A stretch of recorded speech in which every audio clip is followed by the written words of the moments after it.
But on the 6th of December 1990, a large military force descended on the settlement, cordoning off a sizable tract of farmland in the process. Codenamed Operation Sunray, the project was commanded by Colonel Cvetko Krnev, with the Bulgarian Ministry of Defense announcing that the aim of the endeavour was to locate a treasure trove that was believed to be buried there. For centuries, rumours had circulated around the region that Samuel, the Bulgarian emperor, had buried a huge cache of gold near the village before going into battle with the Ottoman Empire. It was now Colonel Krnev's task to locate and recover the lost fortune. El mundo está lleno de secretos y misterios, y definitivamente uno de esos países donde encierra uno de los misterios más grandes es Bulgaria. Pero, ¿y si fuera más allá de lo que se conoce de dicho país? Hay una persona que ha publicado recientemente un artículo muy interesante sobre este tema. Bienvenidos a los misterios y secretos de Bulgaria. Empezamos.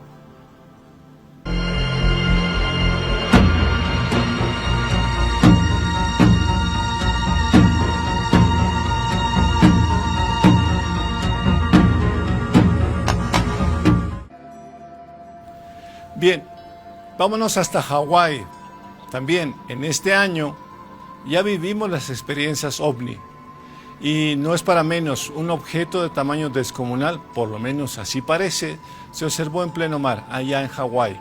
La gente quedó loca, llamaron a la policía, llamaron a distintos medios para intentar buscar una explicación de lo que estaban viendo en el cielo. Pero para mayores detalles, veamos el video. Started calling my husband in because we was all in the garage. I was like, hey, look up there.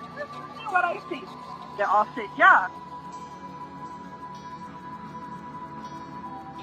Un objeto volador no identificado visto en el cielo nocturno sobre Leeward, Ohio, llevó a los testigos a llamar al 911 el martes 29 de diciembre. El avistamiento ocurrió alrededor de las 8:30 p.m. Hay varios videoclips donde se puede observar precisamente lo que parece ser una especie de masa gelatinosa, oblonga y brillante, tanto en el cielo como en el agua. Los funcionarios de la Administración Federal de Aviación indicaron que no hubo incidentes o accidentes de aviones en esta área en ese momento, pero varios testigos informaron haber visto un gran objeto azul caer del cielo hacia el océano. En un video se puede escuchar a una mujer diciendo algo está en el cielo, ¿qué es eso?, acompañada de otras personas también que vienen a rumorear lo mismo. Podría ser un objeto volador no identificado.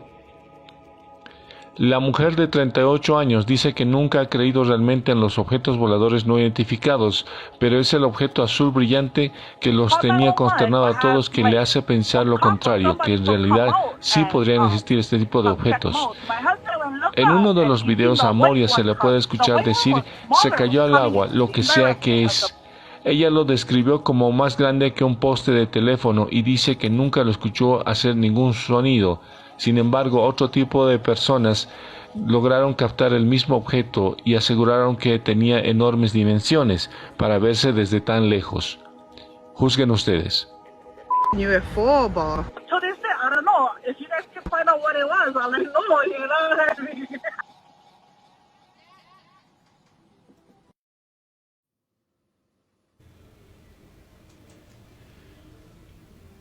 Una de las primeras ocasiones en las que en este año hemos tenido oportunidad de vigilar los cielos, pues nos hemos visto sorprendido con un fenómeno. Sucedió el día lunes 4 de enero. Un tremendo rayo, literalmente grande, cayó en la ciudad de La Paz. Las imágenes hablan por sí mismas y cuando empecemos a revisarlas, se van a dar cuenta de lo que vivimos en la ciudad de La Paz. Eso y más en la siguiente nota.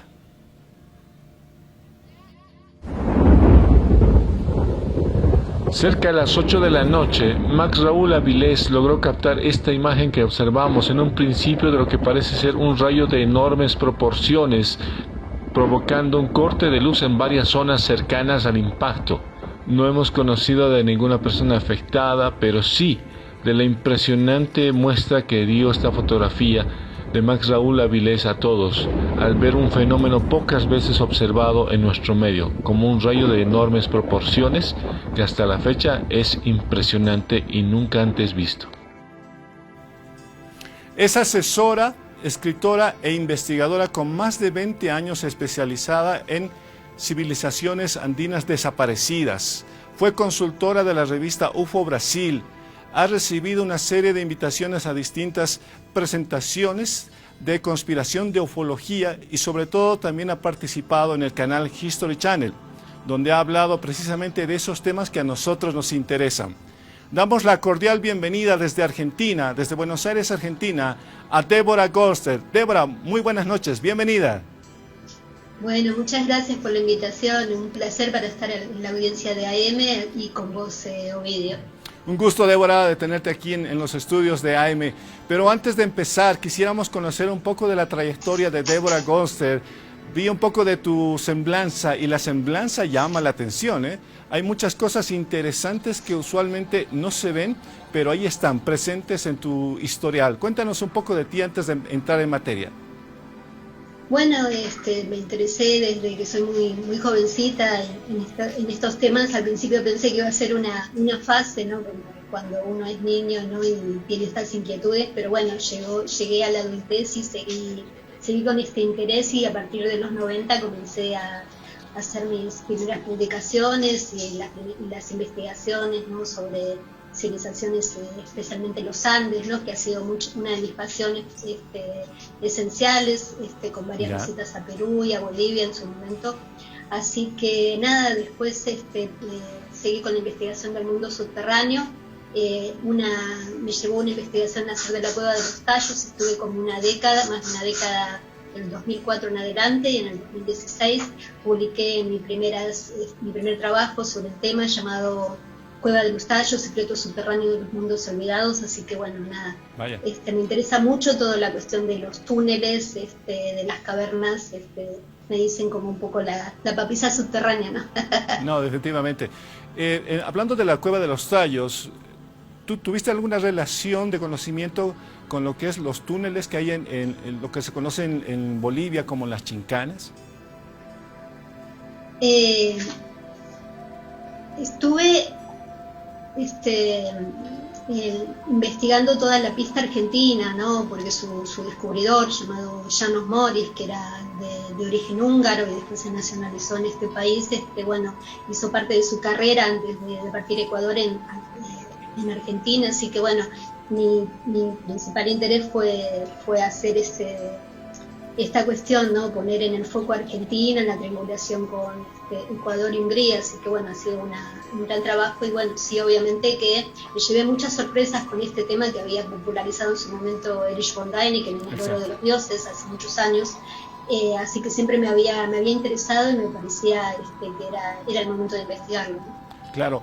Ahora, de cómo es que alguien se anima a investigar estos temas, porque usualmente no es con lo que uno empieza. Normalmente, mayor parte de los investigadores han empezado con el tema de ufología, pero no con las tierras profundas. Sí, la verdad es que bueno, te diré que tuve mi primera experiencia ufológica, ¿no? Cuando fui muy chiquita junto a mi mamá tuve una experiencia que siempre la cuento, que me pasó en Argentina, que vi un ovni, tendría entre 6 o 7 años, una experiencia que me marcó mucho, pero la ufología no fue algo que yo decidiera que tenía que investigar en su momento, no fue algo que me mató, ¿no? Pero creo que fue como una especie de disparador para lo que vino después. Siempre creo que el fenómeno ovni es un disparador de muchas cosas, ¿no? No lo veo como una inteligencia extraterrestre, nunca lo vi así. O sea, mis inquietudes con respecto a la ufología van por otro canal, ¿no? O sea, no sigue ese aspecto, pero realmente creo que después automáticamente me interesé por las civilizaciones desaparecidas, siendo mi primera pasión y amor la Atlántida. Así que por eso digo que todo esto siempre está conectado, no hay nada casual en la vida. No, pero la definitivamente. ufología ha sido en estos últimos años, y especialmente en el pasado 2020, donde realmente volví a retomar algunas cosas con la publicación de un último trabajo en defensa de los contactados, en colaboración con un colega francés llamado Michel Seeger. Así que bueno, la ufología ha vuelto a mi vida en unas circunstancias medias especiales, ¿no? En esta pandemia, como diría, la ufología ha vuelto con todo, ¿no? Así que bueno, se combinan todas las cosas que voy investigando y cada cosa tiene su tiempo, me parece. Claro que sí. ¿Hubo algún evento que te llamó la atención en el último tiempo, es decir, en el 2020 o tal vez ya en este 2021 sobre ufología en Argentina? Bueno, en Argentina siempre es un país donde suceden muchas cosas con respecto a ese tema porque estamos en los Andes, ¿no? Somos parte un poco de parte andina, así que es el sur, ¿no?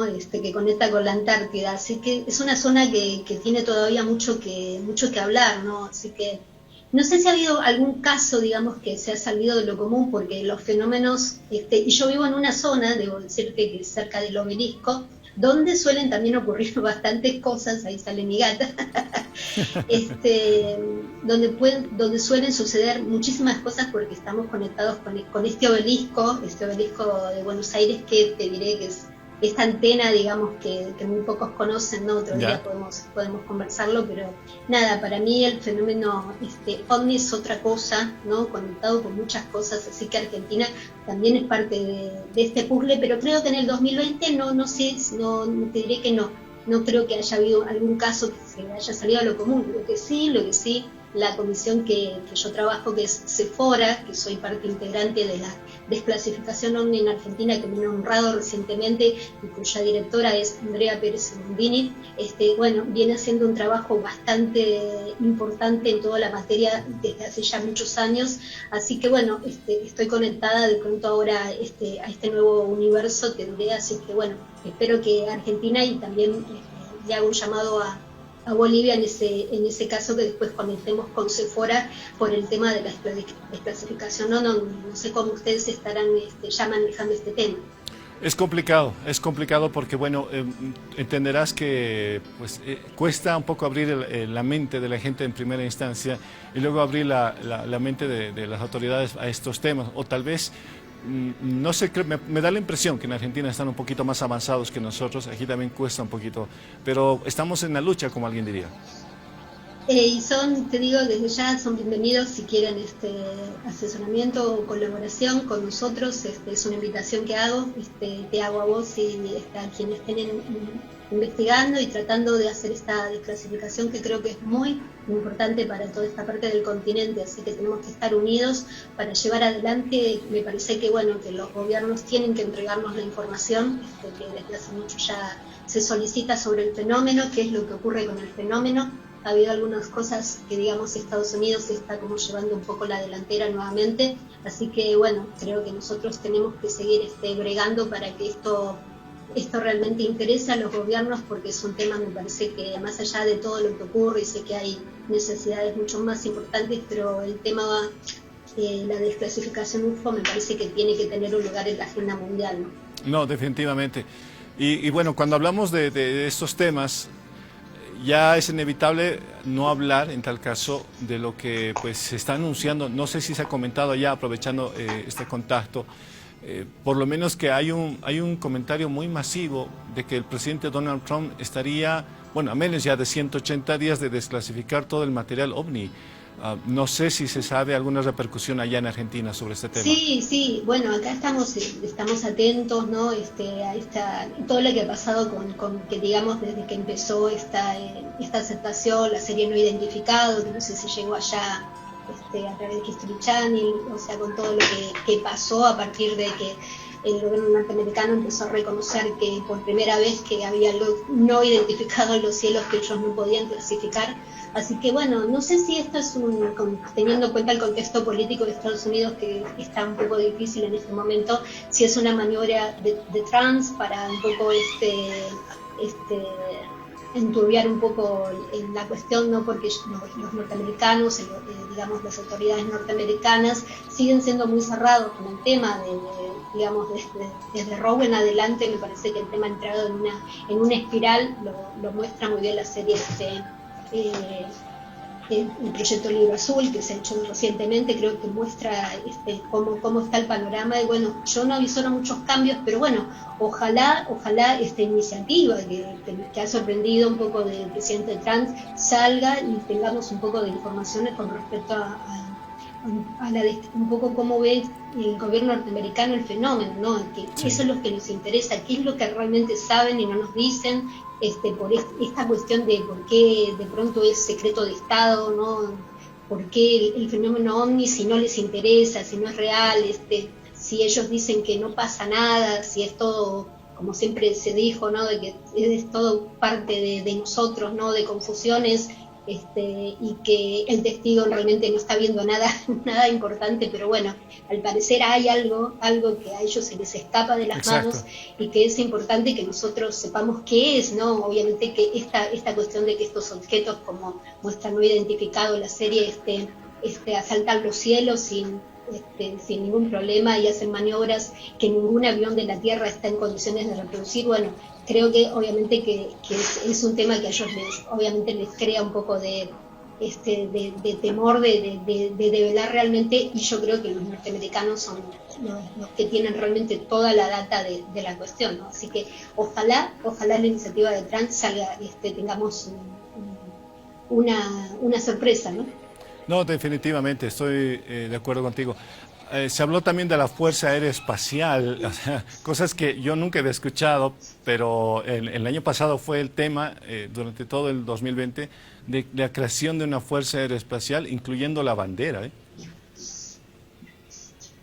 Sí, me parece que, o sea, el fenómeno OVNI me parece que es un fenómeno que, bueno, que ya digo, ha sido un paso este reconocimiento de Estados Unidos con los videos de Tom DeLonge, ¿no? De este grupo, digo, que ahora, bueno, ha habido unas peleas internas, pero que realmente uno de los participantes de Blink 182, para aquellos que no saben, que después se dedicó al tema ufológico y está revolucionando todo el mundo junto con Elizondo y otros protagonistas de toda esta movida. Me parece que, bueno, que es un gran paso, pero que, bueno, que debe ser ayudado por nuestros propios gobiernos, ¿no? O sea, de hecho, bueno, como decís vos, en Bolivia parece ser todavía un tema tabú, a pesar de que sé que hay una gran cantidad que el fenómeno está muy activo.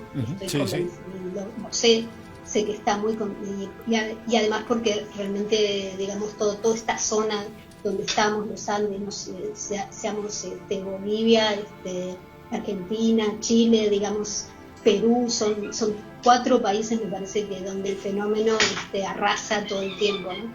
No, definitivamente. Bien, hay algo aquí curioso con respecto al tema que vamos a tratar, el fuerte para ti, el que es producto de un artículo. Tú eres parte de esta revista digital que es Código Oculto. ¿Y cómo empieza esta iniciativa? Y luego entramos con Bulgaria. Cuéntanos un poquito de Código Oculto. Bueno, tengo una columna en Código Oculto, que es un sitio de Perú, que dirige Fernando Tábora, a quien mando un saludo grande, que es el director, que bueno, él me invitó ya hace 2 años a participar, así que nada, bueno, realmente es una tarea titánica, con respecto a estos misterios bien tratados, debo decir. Yo tenía antes un sitio que, bueno, ahora está un poco en reposo, que es Crónica Subterránea, y que se había hecho, bueno, bastante, digamos, un poco un sitio de culto, así que bueno, durante mucho tiempo toda mi tarea estuvo centrada en Crónica Subterránea, así que bueno, después vino Código Oculto, con quien realmente, bueno, ahora encontré un nuevo lugar donde estoy colaborando, ¿no? Así que bueno, es un lindo proyecto que me permite expresarme con estos temas sin ninguna restricción, así que es importante porque tiene una llegada realmente increíble, tiene muchísimos seguidores, así que bueno, nada, estoy muy agradecida. Qué bueno. Ahora sí, hablemos de Bulgaria, Débora, por favor. ¿Cómo empieza esta investigación? Y entre las fotografías, entre las ilustraciones que nos enviaste, hay una muy particular, conocida nuestra, como es Baba Vanga, porque hemos hablado de ella muchas veces, pero no este aspecto que tú vas a contarnos. ¿Cómo empieza esta investigación con Bulgaria? Cuéntanos, por favor.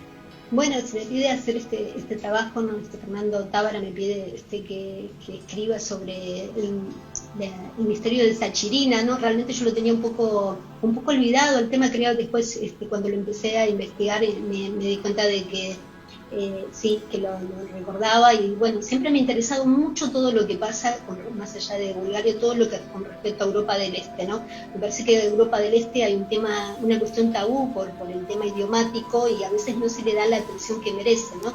Y aquí tenemos esta historia de Bulgaria, que si bien en algunos círculos logró un poco asomarse, después murió, ¿no? Nadie supo más nada, ¿no? Quedó en el olvido porque lo ocurrido tuvo lugar durante la década del 90, una década muy especial, debo decir, sí. Con todas estas cuestiones. Si uno piensa en Rusia, lo que había pasado, ¿no? Con la cuestión de los humanoides y tantas cosas que estaban sucediendo en esos lugares. En medio hay que entender mucho la cuestión política de ese momento, también una época de muchos cambios, ¿no? La perestroika estaba terminando.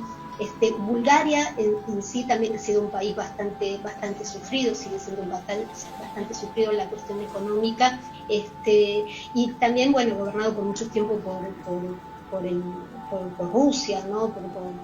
Por los comunistas. Así que digamos, todo tiene que ver de pronto que este misterio aparezca, ¿no? O sea, esta cuestión de que estas investigaciones que realmente tenían fondos gubernamentales para realizarlas, o sea, se le daba importancia, ¿no?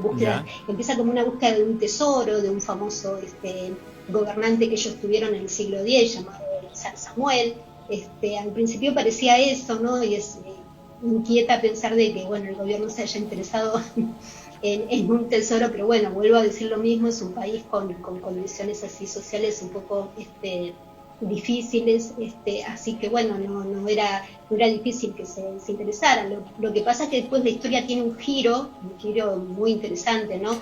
Porque aquí tenemos también esta cuestión de las investigaciones paranormales que desde los 70 venían haciendo ruido, ¿no? Había toda una corriente que me parece fascinante, ¿no? Que los psíquicos se estaba estudiando, se integran psíquicos en esta investigación. Bueno, obviamente Baba Vanga es una de ellas, como bien dijiste, y tenemos todo un combo interesantísimo, ¿no? Esta cuestión que vuelvo a decir, que viene de Rusia, ¿no? Rusia genera toda esta cuestión de los estudios paranormales y psíquicos en paralelo con los Estados Unidos, en consistencia de la Guerra Fría, ¿no? Todos estos datos hay que entenderlo, hay que tenerlos claros para entender un poco el panorama de cómo las cosas pasan en Europa del Este, ¿no? Y como de estas historias que pueden ser ciertas o no, porque después, ya te digo, lo del tesoro se va a virar hacia una cuestión de un supuesto ser enterrado en ese sitio de Sachirina,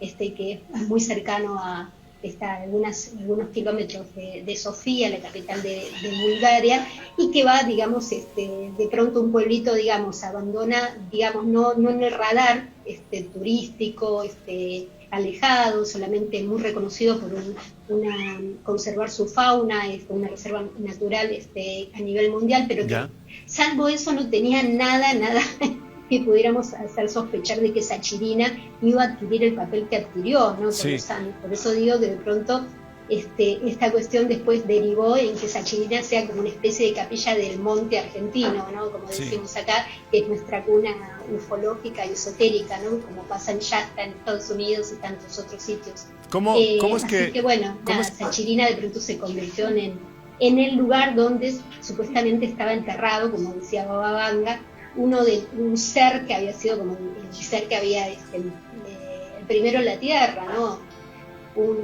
Una declaración muy fuerte, ¿no? Como que habían venido de otro lado, de un planeta que había eclosionado y que bueno, el ser estaba aquí con ciertos objetos. De pronto se empezó a escuchar esa versión, pero ya te digo, la historia empieza con un tesoro da un giro y de pronto tenemos la cuestión alienígena y no sabemos cuál es la verdad, ¿no?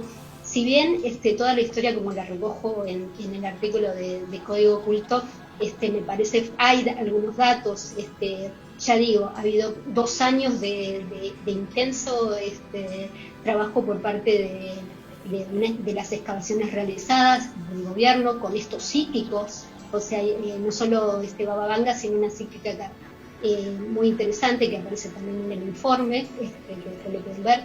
Y nada, digamos, después pasa que no pudieron avanzar mucho, ¿no? Porque parece que el supuesto ser que se comunicaba solamente con una de las psíquicas de la expedición mandada por el gobierno, que escribió sus contactos en un libro, en un cuaderno de más de 1000 páginas.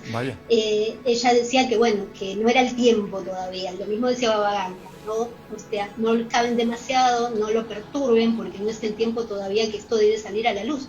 Sin embargo, parece ser que durante todo el tiempo que duró todo este enigma, que fueron casi 2 años, en Sachirina se vio invadida por objetos, más de 27 avistamientos registrados, la cuestión paranormal ya fue realmente muy importante, o sea, sucesos o sea, todo parecía estar vinculado con lo que pasa siempre cuando hablamos, ¿no? de estos misterios, especialmente, que ya te digo, de Europa del Este, ¿no? O sea, que son fascinantes, pero no sabemos dónde termina llega la fantasía y la realidad. Sí tenemos lo que debo decir de Sachirina, que después el gobierno sintió que los psíquicos los estaban como estafando, sintieron una estafa, decidieron cerrar la excavación de un día para otro, y no se habló más del tema. Después algunos rumores de otra visión, por eso digo, dónde empieza la fantasía y la realidad con este tema de la entidad de Sachirina, como después se lo popularizó. Es que lo que se decía es que, por eso digo, esta cuestión política, ¿no? Que hay que tener siempre con estos temas y cuando vienen de estos lugares. Se dijo que en realidad el gobierno había hecho una especie era una pantalla para el ocultamiento de armas nucleares durante el pacto de Varsovia, así que bueno, creo que bueno, la realidad puede ser aún más perturbadora porque, digamos, Sachirina estaría, ¿cómo se llama?, pisando, ¿no?, enterrados en sus subsuelos, digamos, ojivas nucleares, ¿no? Lo cual lo que puede significar, ¿no?, si esto se ve realmente perturbado como se hablaba, ¿no? Pero bueno, Débora, ahí una está consulta. La psíquica, Débora, una consulta. Elena, no me acuerdo a ver, cuál, sí, tengo una consulta, Débora. ¿Es posible, te entendí que esto casi fue como un ocultamiento, esto del tema de las armas nucleares, pero la historia empieza con estos psíquicos o es que empieza como una leyenda de barrio, como se dice vulgarmente? ¿Cómo empieza la historia? Empieza con una búsqueda de un tesoro. Es el tesoro de Samuel, que fue un personaje, el zar Samuel para ellos, que fue un personaje muy importante en su historia, que sufrió una derrota, digamos, estaba en plena pelea con Constantinopla y bueno, sufrió una derrota aplastante por parte de Turquía y que fue una derrota muy sangrienta, ¿no? Donde a más de 15.000 soldados se los cegaron, o sea, como castigo. Digamos, eso viene, por eso digo, toda esta historia viene precedida ya de un tema bastante duro, la historia dentro de Bulgaria, pero se decía que zar Samuel se hablaba de un tesoro. Lo que pasa es que muchos de los historiadores dicen que es imposible que ese tesoro que habría pertenecido a gobernante tan importante esté enterrado en Sarichina. Lo que otros dicen que lo que está enterrado en Sarichina tiene que ver con una historia aún más que va más atrás, con el tema de los dacios, que es un pueblo que también vengo siguiendo la pista hace mucho. Es un pueblo donde también tiene una historia riquísima y de mucha memoria antigua, ¿no? Y que se dice que tiene que ver con un ser gigante de estos pueblos que son fascinantes, ¿no? Pero bueno, no sabemos realmente porque, bueno, ya de Sachirina han quedado la imagen de estos túneles, que eran túneles muy estrechos, donde los soldados pobres que estuvieron trabajando realmente la pasaron bastante mal, pero sí se habla de que fueron objeto de alguna cuestión psíquica. Otros hablan de que los rusos estuvieron probando en Sarichina también, por eso digo, esta cuestión de las armas psicotrónicas, que en ese momento, en los 70 también, en este juego de tronos, como podríamos decir, estaba tan vigente, ¿no? O sea, Exacto. en plena Guerra Fría todo era posible, todo se buscaba en ese sentido. Y digamos, la cuestión paranormal, que después fue un tanto abandonada, por lo menos a nivel público, en ese momento, bueno, estaba en su auge, pero en los 90 es como que ya estaba muriendo todo eso. Sí. Así que bueno, hay muchas historias, muchos... como diría yo, túneles paralelos que nos indican algunas pistas, pero bueno, habría que ir obviamente a Sarichina, y definitivamente la investigación in situ para saber bien qué nos podemos encontrar. Lo que pasa es lo que sí que dicen que la zona aún está bajo. Vamos a ver un poco el tema. ¿Te parece si vemos el tema de los túneles? Porque tú haces hincapié en el tema de los túneles. Sarichina no sería el único lugar donde habría esos túneles con ese tipo de misterio de un gigante que es como un rey, algo así. Y dos, ¿cómo es que acuden a Baba Vanga?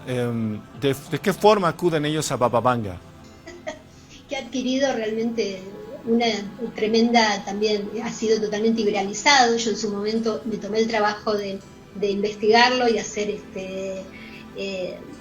escribir todo ese misterio, que debo decirle al público, para los seguidores del misterio del Monte Busei, de que pasa en Rumania, con sus gigantes y toda esta historia de túneles, que no es cierto, está tomado de una novela.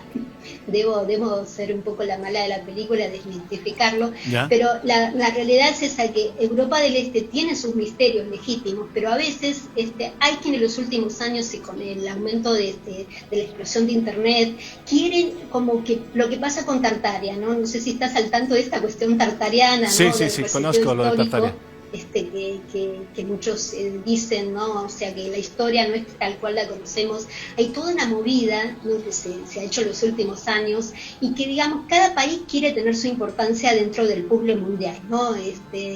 Tenemos, y pasa con esto, ¿no? Tenemos las mayores pirámides, tenemos los mayores esqueletos gigantes, o sea, todo entra a tallar en esta nueva reestructuración histórica que muchos países buscan, al estilo alemán durante la Segunda Guerra con la Neverve, ¿no? Esta cuestión que mostraba Indiana Jones, que salían a buscar sus tesoros, ¿no? El Arca de la Alianza, que iban a investigar el Grial. O sea, todo eso fue posible con financiamiento. Hay como un nacionalismo nuevamente en auge en muchos lugares de Europa del Este, donde estos misterios, donde hay, como digo, misterios algunos legítimos, pero quizás no tan esplendorosos como estas historias nos quieren contar, que se ven envueltos en esta cuestión nacionalista, ¿no? Exacto. Débora, hablando para la gente que tenga un poco de coherencia en lo que hablamos, Tartaria, expliquémosle un poco, es una ciudad que supuestamente se habría intentado ocultar, y que muchos lo defienden como que sí existió esta ciudad, y el ejemplo que tú ponías es cierto, es decir, mucha gente ha hablado de esta supuesta ciudad, pero en realidad no hemos podido ir más allá. Y en el caso de Bulgaria, de este lugar, pues parece que estuviera ocurriendo lo mismo, porque muchos deben estar escuchando por primera vez el nombre de esta ciudad, pero no es conocido. Entonces, ¿qué posibilidades hay de que toda esta historia esté basada precisamente en relatos solamente del lugar, pero que no haya una prueba? ¿O es que hay túneles, como muestras en las fotografías, entradas tal cual? Sí, bueno, yo te digo, creo que Europa del Este tiene un papel con Rumania, Hungría, Bulgaria, Polonia, chicos, todos esos países, cada uno de esos países tiene misterios legítimos. hay historias que he escuchado realmente en serio sobre la existencia de túneles, se habla de túneles, se habla de restos de gigantes, pero a veces, digamos, llegamos tarde, ¿no? Porque generalmente cuando se llega a investigar hay alguien que ya se ha apropiado, como pasa con la cueva de Tallos, ¿no? O sea, hay una especie de depredación de estas cuestiones como ocurrió en Egipto y sigue ocurriendo, ¿no? O sea, o lo que ocurre también en Tiahuanaco, ¿no? Llegamos tarde siempre, llegamos muy tarde a ver cuánto de esto se puede sostener o no, ¿no? Porque hay como una puja y un mercado que exige que estos misterios por más que no sean del todo claros, salgan a la luz. Bueno, en la cuestión de Tartaria se habla de una civilización, ¿no? que se nos habría negado, ¿no?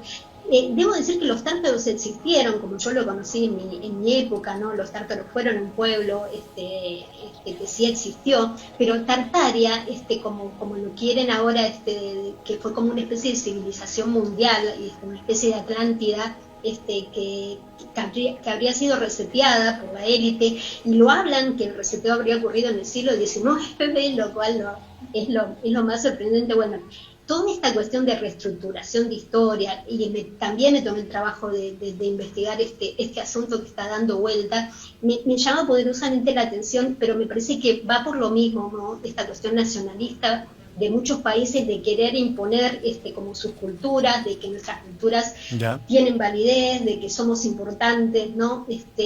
No se conforman por ahí con lo que la historia les asigna a cada uno, y me parece que ahí viene el error, ¿no? Se cometen algunos deslices con respecto a todos estos temas. Bueno, Tartaria, de hecho, como una civilización global, como la quieren presentar, jamás ocurrió. Y realmente todo lo que se dice, todo lo que está pasando con ese tema, que igualmente que está a la altura de los terraplenistas y de la tierra hueca y todas estas cuestiones que me fascinan. Débora, permíteme. Es un poco una locura. Débora, permíteme, por favor. Vamos a irnos a una pausa. Esto se está poniendo muy interesante. Tengo muchas preguntas para ti acerca también de Baba Vanga y cómo es que le dan realce a un personaje que en la época actual pues medio que pasa desapercibido, pero en esa época no. Aguárdame, por favor, la pausa es breve y cuando regresemos hablamos de este y otros temas. Aguárdame, por favor. Y ustedes también. The unremarkable village of Saricina is located approximately 20 miles northwest of the Bulgarian capital, Sofia. Up until 30 years ago, it was a place that was unknown to the majority of the Bulgarian population, let alone beyond the country's borders. Continuamos con más aquí en AM, compartiendo los secretos más extraños de Bulgaria, y para el colmo, alguien conocido nuestro en investigaciones, Baba Vanga. Estamos con Débora Goldstein desde Argentina, precisamente hablando de estos misterios, para lo cual, Débora, quiero agradecerte también por visitarnos de forma virtual, aunque sea en la distancia, en algún momento sea de forma física. Bien, hablemos de Baba Vanga. Afirmas que ella es una espía, o habría actuado tal vez como una espía. Pregunta, ¿cómo es que ella podría haber sido una espía? Lo dejo ahí como un podría. Y dos, ¿cómo es que acudían a ella tanto en la época antigua y en la época actual? Bueno, muy pocos hablan de ella, acuden a ella. ¿Qué hay detrás de todo esto? Bueno, vuelvo a lo mismo, ¿no? Estamos hablando de Bulgaria, en plena era. Bueno, Baba Vanga igual nace a principios del siglo XX, creo que en 1916, más o menos, y ella vive hasta el año 1996, así que bueno, tuvo una vida muy difícil, porque si bien no nació ciega, en un momento pasó algo muy extraño, que a través de una experiencia con un tornado, ella ahí pierde su vista, pero digamos la familia, digamos por cuestiones económicas, no la pudo ayudar en su recuperación, así que pobre Baba Vanga perdió la vista y quedó ciega para siempre por lo que había ocurrido con el tornado, y a partir de allí empieza a tener estas visiones, ¿no? Que ella dice ver el futuro, y empieza a hacer predicciones a su alrededor, empieza todo un culto ahí en un pueblito cercano de Bulgaria, Así que, y empieza a ser visitada por gente muy importante. Bueno, nada, se empieza a hablar mucho de Evangelina, ¿no? Como Sí, era sí. realmente su nombre, Evangelina. Baba quiere decir abuela, ¿no? O sea, en forma cariñosa, ¿no? Era una especie Muy de apodo, y afectuosa. Vanga tenía que ver con parte de todo su nombre, ¿no? Pero nada, digamos que empieza a tener, digamos, una gran ascendencia en Bulgaria, se le empieza a llamar como una especie de Nostradamus de Europa del Este. Lo cierto es que igualmente queda claro que fue con la cuestión de Internet desde hace algunos años que se redescubre Baba Vanga, porque como digo, era una cuestión muy local, no se hablaba, no pasaba tanto como pasaba con Edgar Cayce en Estados Unidos, Nostradamus y tantos otros Exacto. psíquicos, ¿no?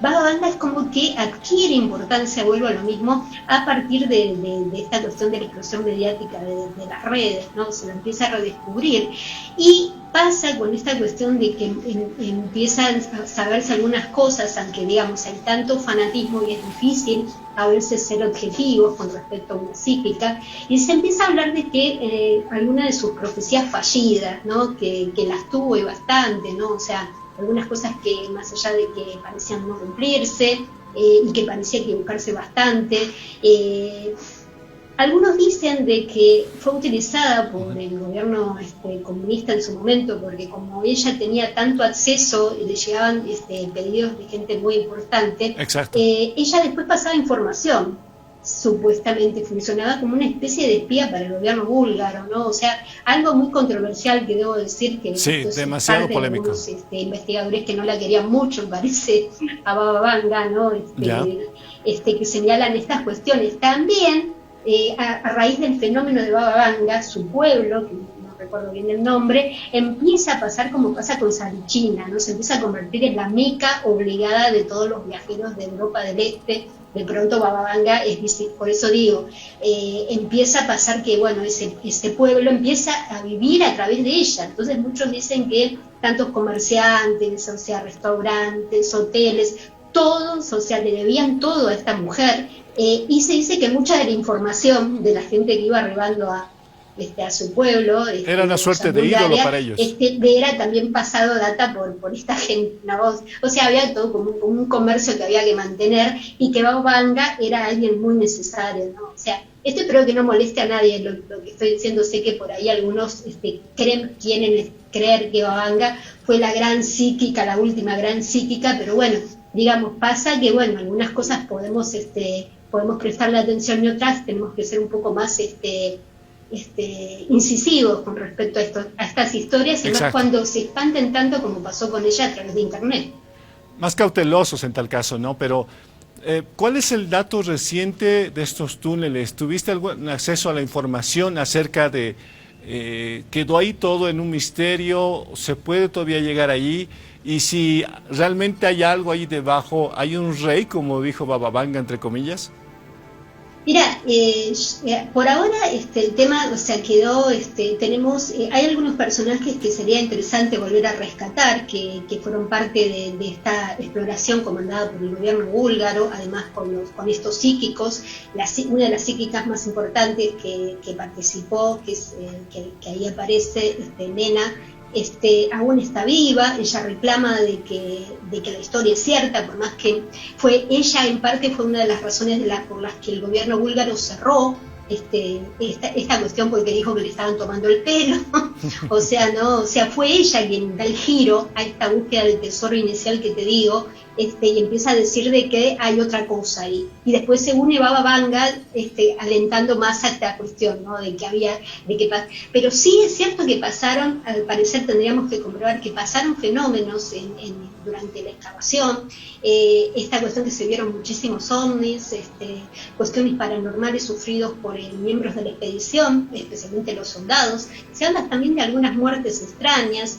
De hecho, después tenemos, hay una construcción muy, muy simbólica en Hungría, que yo te mandé una fotografía, que es una especie de edificio hermoso, en forma de ovni. Eso nos habla mucho de Muy cómo extraño. estaba la cuestión en Bulgaria, ¿no? Qué es lo que estaba ocurriendo, ¿no? Y que ahora los búlgaros, ¿no? Quedó en ruinas actualmente, desgraciadamente, un edificio precioso construido por los comunistas, ¿no? En forma de ovni, digo, y que impresionante. Los viajeros se mueren por conocer cuando van a Bulgaria.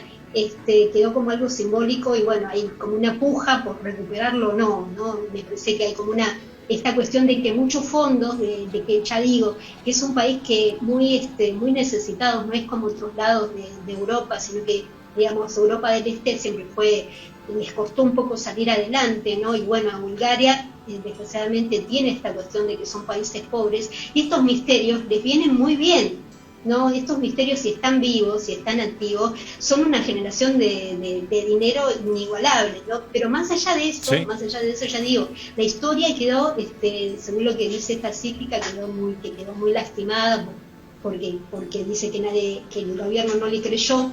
Es que bueno, le fue confiscado videos que se habían tomado en el sitio, que le fueron confiscados los cuadernos con sus contactos con este ser que decía que no queda claro, pero parecía haber venido de un planeta, ya digo, desaparecido, pero el planeta que es Protón, que parece un poco sonado de ciencia ficción. Yo sí soy una gran seguidora. ¿Cómo un planeta llamado Protón? Desaparecido en nuestro sistema solar, ¿ya? Que algunos llaman como Faetón.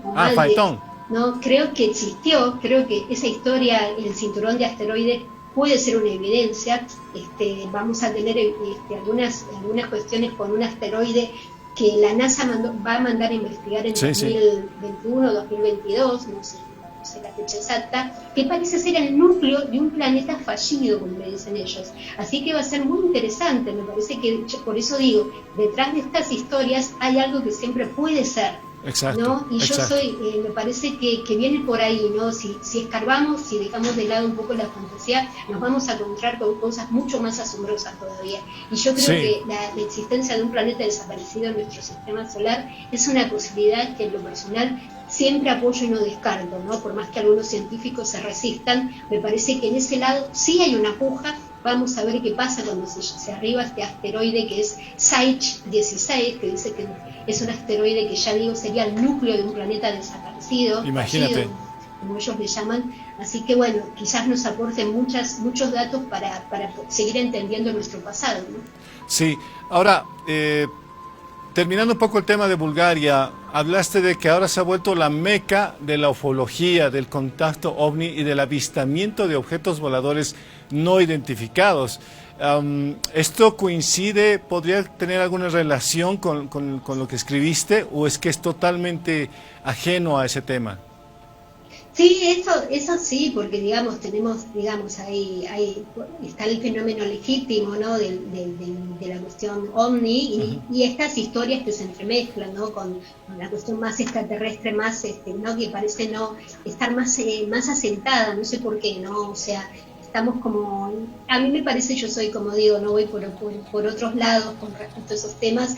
Uno incluso que es uno que sé que es controversial, que es el mundo subterráneo, que me parece que también, pero hay que investigarlo bien, más allá de las locuras de la tierra hueca y Exacto. Cosas que a veces no se tienen bien claros, pero me parece que el estudio del mundo subterráneo nos puede, y ahí viene la cuestión de las cavernas y los túneles, y digamos, me parece que Bulgaria, ya digo, Bulgaria, Rumania, Hungría, Polonia, Checoslovaquia, todos esos, Rusia, con que apenas sabemos cosas, ¿no?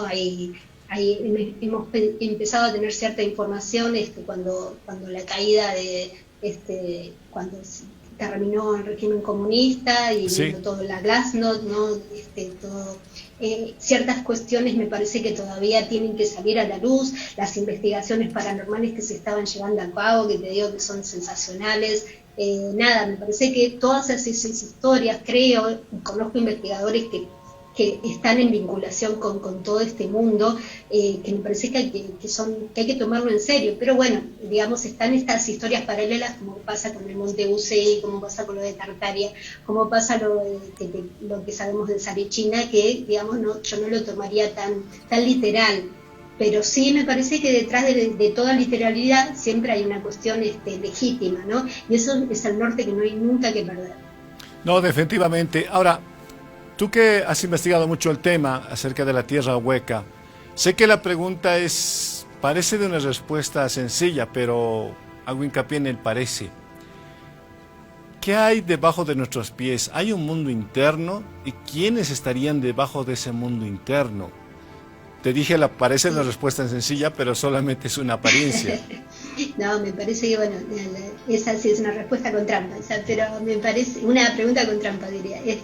No, sí, totalmente. Soy convencida de que bajo nuestros pies hay algo todavía que tiene que emerger, y que ahí entran a pasar ciertas cosas, ¿no? Porque está la mezcla, por eso que siempre separo lo que es el mundo subterráneo de lo que es el inframundo, que se lo confunde, que recientemente acabo de escribir sobre ese tema del Xibalba mexicano, el Duat egipcio, ¿no? Está esta parte, este inframundo, el reino de los muertos, el sistema cristiano que habla del infierno, ¿no? O sea, el subsuelo, como bien decís, o sea, nos preguntamos quién puede querer vivir en los subsuelos, ¿no? Después está la cuestión de estos continentes desaparecidos, que soy también una gran fan, a pesar de sus controversias, y digo, cuando hablo de estos continentes me refiero a lo que es Atlántida, el misterio de Lemuria, el misterio de Hiperbórea. O sea, todavía tenemos mucho camino que recorrer, y me parece que esas civilizaciones no desaparecieron del todo. Tengo la sospecha de que todavía podríamos encontrarnos con algunas sorpresas.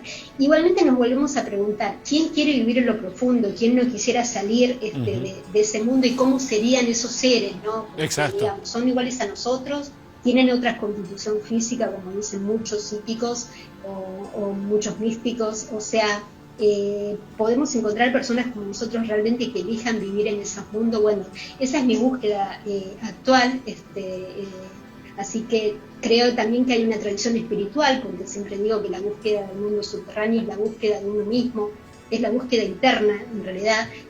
Así que bueno, tomo ese lado que es el lado más difícil, más complicado, y que es el tema de esta búsqueda espiritual, ¿no? El derrotero espiritual, ¿no? de este mundo, porque nos lleva hacia muchos otros caminos de nosotros mismos. ¿Hay alguna forma de probar el mundo interno? Así que nada, te contesto de esa manera, ¿no? No, está bien. Con un interrogante que yo le pongo un asterisco todavía de que creo que hay algo, pero que bueno, hay que ver qué es lo que realmente se esconde en las profundidades.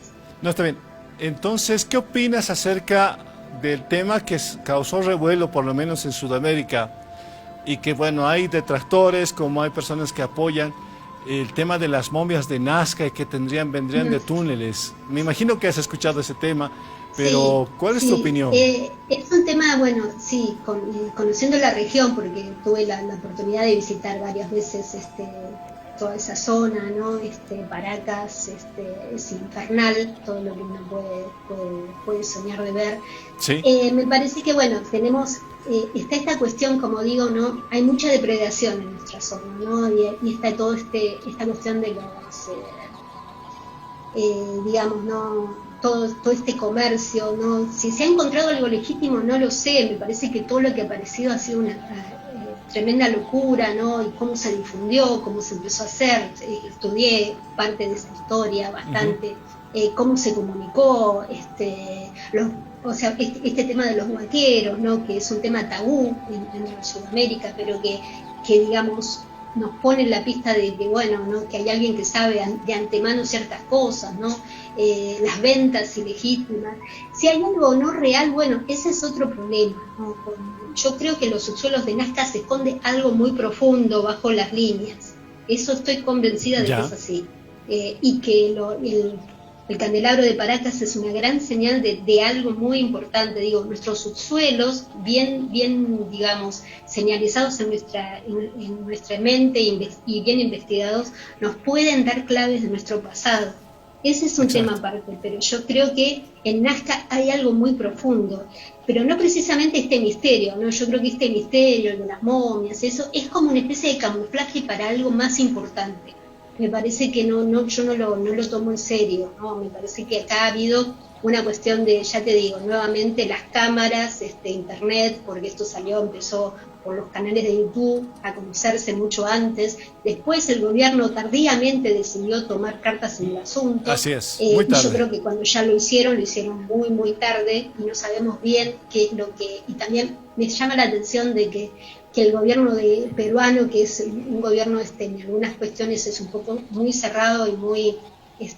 no es fácil de abrirse con respecto a estos misterios. Incluso hay mucha controversia cuando se habla de Sacsayhuamán y todas esas ruinas. Exacto. Que me parece que son el punto, ¿no? Y toda esta cuestión que pasa con las líneas de Nazca y eso. Hay una lucha interna muy fuerte de la arqueología sudamericana, lo mismo pasa en Bolivia con respecto a todo lo que significa Tiahuanaco para nosotros, pero me parece que me ha llamado un poco la atención que el gobierno se ha querido involucrar. Yo no sé si también las cámaras los han mareado y Perú de pronto quiere posicionarse en esta loca cuestión que digo yo de los países, ¿no? Este nacionalismo exacerbado que a veces hace que perdamos un poco, digo yo, la brújula real de nuestros verdaderos misterios. Por eso digo, hay que tener cuidado de cómo presentamos y comunicamos estas cosas. Me parece que ese es un problema, ¿no? Y de quién cae en mano, ¿no? Exacto. O sea, pero bueno, yo te diría que no es un misterio que para mí tenga un valor, pero bueno, entiendo que para algunos hay algo de cierto en esa historia. Se hablaba de una ciudad, sí. también de Túnez, pero bueno, digamos, si hubo algo, ya te digo, alguna vez ya no debe quedar nada. Ya no debe No, haber definitivamente, nada, no, y ya eso no. es un problema, ¿no? Digamos, tendríamos que encontrar algo in situ, algo que como siempre se sueña como pasó con Lord Cavernon, con Tutankamón, algo que no esté profanado. Entonces nosotros estaríamos tranquilos, pero como este misterio ha sido profanado, este es un drama, y no tenemos todas las partes del puzzle y todas las voces que necesitamos escuchar, ¿no? Me parece que pasa por eso. No, estoy de acuerdo plenamente contigo, no está todo claro en cuanto a ese tema, pero bueno, Débora, quiero agradecerte de verdad, muy interesante, muy amena la charla, y sobre todo que nos sorprendimos con algunos datos que por ahí lanzaste. Y bueno, la gente que escucha mucho acerca de Baba Vanga ha debido quedar pensando, y eso es bueno. Le dejamos pensando a la gente, eso creo que es muy bueno. Quiero agradecerte nuevamente, Débora, por tomar la llamada, por ser parte de este proyecto y de este programa. Muchas gracias. Bueno, muchas gracias. Para mí ha sido una linda invitación y un sitio que quiero tanto, como un país que quiero tanto como es Bolivia, que he visitado varias veces, así que son una república hermana. Así que nada, espero que mi voz hoy puedan obtener algunos datos, como vos dijiste, que les abran un poco la mente, y eso. Entonces quedo tranquila y muchas gracias, Ovidio, y espero que el programa tenga éxitos, así lo auguro. Y estamos en contacto. Un abrazo desde acá del Obelisco. Claro que sí, no, a mí también, a ti un abrazo grande, a toda Argentina, que estén bien y que sobre todo estén sanitos, que es lo más importante en estos días. Que sea hasta un próximo contacto, Débora, por favor, no perdamos el contacto, y cualquier inquietud que tengas o iniciativa acá en Bolivia, o de Argentina a Bolivia, o de Bolivia a Argentina, como quieras, pero bueno, estaremos ahí para servirte. Muchas gracias, Débora, hasta un próximo contacto. Hasta la próxima. Bueno, amigos, de esta forma hemos terminado el programa del día de hoy. Espero que, como siempre, les haya agradado los conceptos y que les haya dejado principalmente un mensaje de analizar lo que podría haber pasado en Bulgaria. Como siempre, creer o no, depende de cada uno de ustedes. Y no queda más que decirles que a mirar al cielo, porque siempre hay algo más.